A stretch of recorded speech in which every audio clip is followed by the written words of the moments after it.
Hello students, NSU English teacher চ্যানেলে তোমাদেরকে স্বাগত জানাই। আমি ডক্টর গৌতম মাইতি তোমাদের সামনে এই মুহূর্তে উপস্থিত হয়েছি সেকেন্ড ইয়ার ইংলিশ অনার্স যারা নেতাজি সুভাষ ওপেন ইউনিভার্সিটিতে পড়ছো তোমাদের জন্য একটি ভিডিও নিই। বর্তমানের এই ভিডিওটি CC6 পেপার সম্পর্কিত। CC6 পেপারের প্রথম যে প্রশ্নটি আছে সেইটি কি আমরা এখন দেখে নেব। What term did Samuel Johnson adopt to describe Edison style? কি বললাম? প্রথম প্রশ্ন, what term did Samuel Johnson adopt to describe Edison style? উত্তর হলো মিডিল স্টাইল। আবার বলছি, উত্তর হলো মিডিল স্টাইল। এর পরবর্তী প্রশ্ন, আ country fellow distinguishes himself as much in the country churchyard as a citizen does upon the change. Here change refers to, তোমাকে শূন্যস্থান এখানে পূরণ করতে হবে, আনসারটা কমপ্লিট নেই।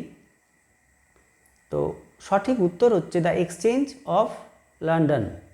উত্তর কি? উত্তর হচ্ছে দ্য এক্সচেঞ্জ অফ লন্ডন। তো তোমরা অনেকেই আমাকে কিছুক্ষণ আগে কমেন্ট বক্সে কমেন্ট করে জানিয়েছো, দেখলাম যে স্যার এই প্রশ্নগুলোই শুধু।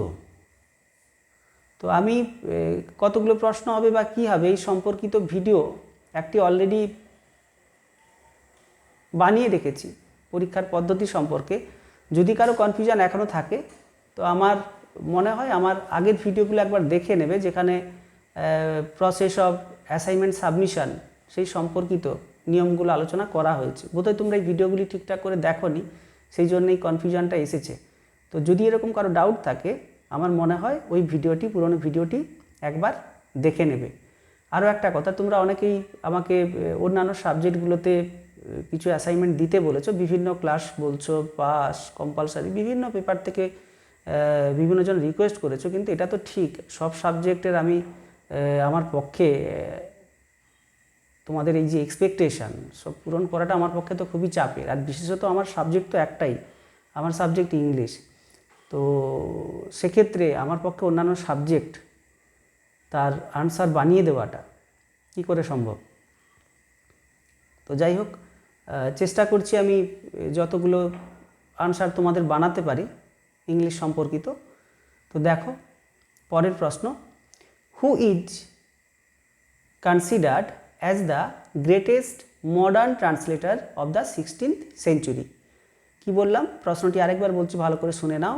হু is considered as the greatest modern translator of the 16th century? উত্তর হচ্ছে উইলিয়াম ট্যান্ডেল। উত্তর কি বললাম?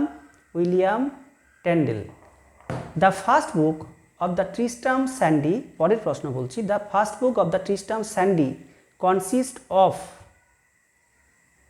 এই ট্রিস্ট্রাম স্যান্ডি নামক যে নভেল তোমাদের সিলেবাসে আছে, তো তাতে কতগুলো চ্যাপ্টার আছে সেটাই তোমার কাছে জানতে চাওয়া হচ্ছে। The first book of the Tristram Shandy consist of, উত্তর হলো 25 চ্যাপ্টার্স। উত্তর হলো 25 চ্যাপ্টার্স।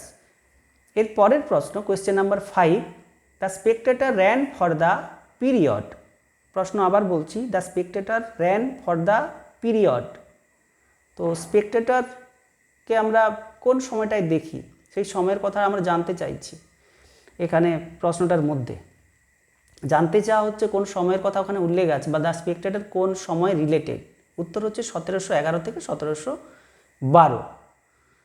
এর পরের প্রশ্ন, the term picaro is derived from a Spanish meaning, identify the Spanish source। অর্থাৎ পিকারো নামক এই যে শব্দটি একটি স্প্যানিশ শব্দ, এর মিনিংও স্প্যানিশ।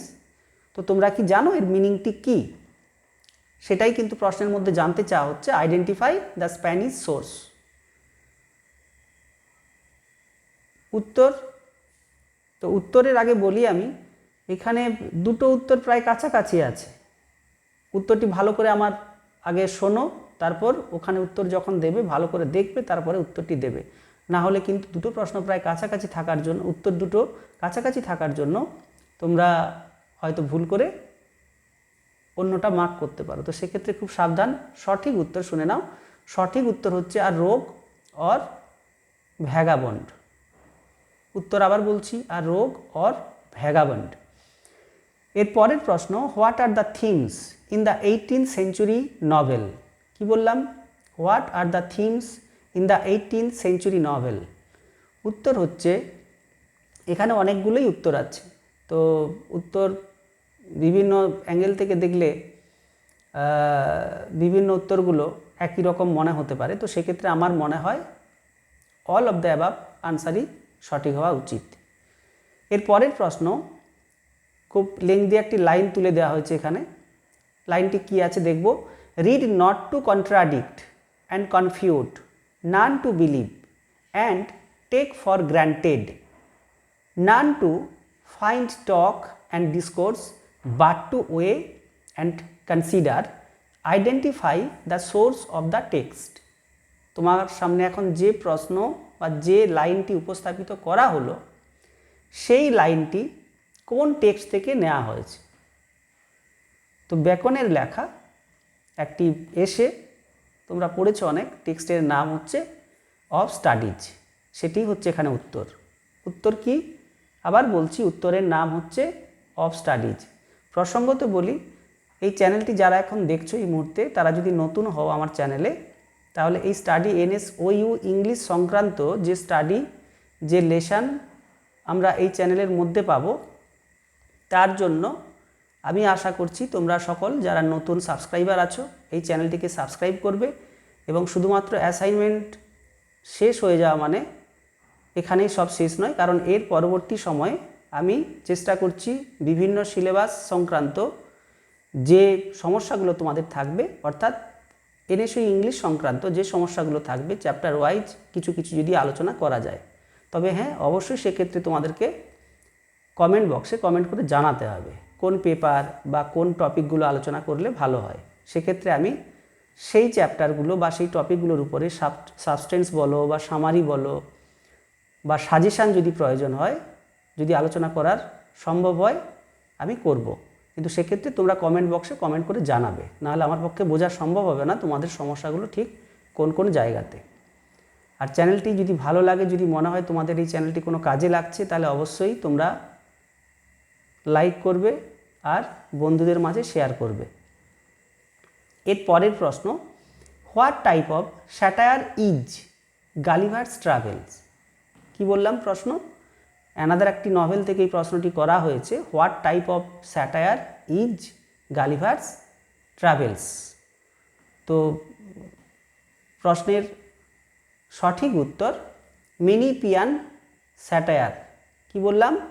প্রশ্নের সঠিক উত্তর মেনিপিয়ান স্যাটায়ার। আমরা একদম শেষ পর্যায়ে চলে এসেছি। এরপর একদম আমরা শেষ আনসারে চলে যাব, যার মধ্য দিয়ে আমরা এই ভিডিওটি শেষ করব।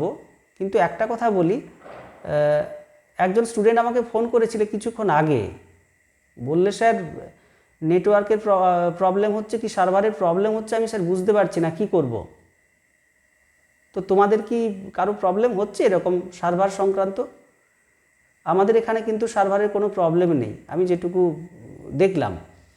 তো যাই হোক, যদি তোমাদের সার্ভারের প্রবলেম থেকে থাকে তাহলে আমার মনে হয় তাড়াহুড়ো করার কিচ্ছু দরকার নেই। আর আগের ভিডিওগুলোতে যেরকমভাবে আমি সাবধান বাণী শুনিয়েছিলাম, তাড়াহুড়ো করার কিচ্ছু দরকার নেই। এখনও 7 দিন বাকি আছে।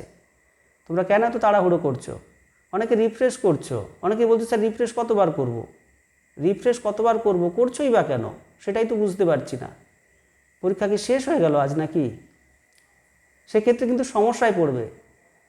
সাধারণভাবে ভিডিওগুলো যেরকমভাবে হয়, আমি কিন্তু একজন ইউটিউবার নয়, আমি NSOU ইংলিশ টিচার এই চ্যানেলে আমি চেষ্টা করি আমার এই সিলেবাস সংক্রান্ত যেগুলো ভালো হবে তোমাদের সেই রকম কিছু কথা বলার।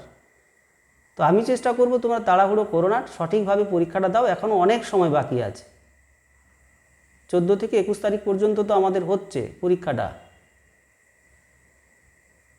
তাহলে তাড়াহুড়ো কিসের? সঠিকভাবে পরীক্ষা দাও, ভালো মার্কস পাবে, কিচ্ছু সমস্যা নেই। এর পরের প্রশ্ন, একদম শেষ অবস্থাতে আমরা আছি। দেখো, God almighty first planted a garden. The reference here is to what? তো একটি লাইন, God almighty first planted a garden, এখানে যে গার্ডেনের কথা বলা হলো, the reference here is to, that means ওই যে গার্ডেন, ওই গার্ডেন বলতে কোন গার্ডেনের কথা বলা হয়েছে তোমার কাছে জানতে চাওয়া হচ্ছে। তো এর সঠিক উত্তর হচ্ছে দ্য গার্ডেন অফ ইডেন। এই ছিল 10খানা প্রশ্ন। ভালো লাগলে কমেন্ট করবে, শেয়ার করবে, আর আমার চ্যানেলকে অবশ্যই সাবস্ক্রাইব করে রাখবে। Thank you.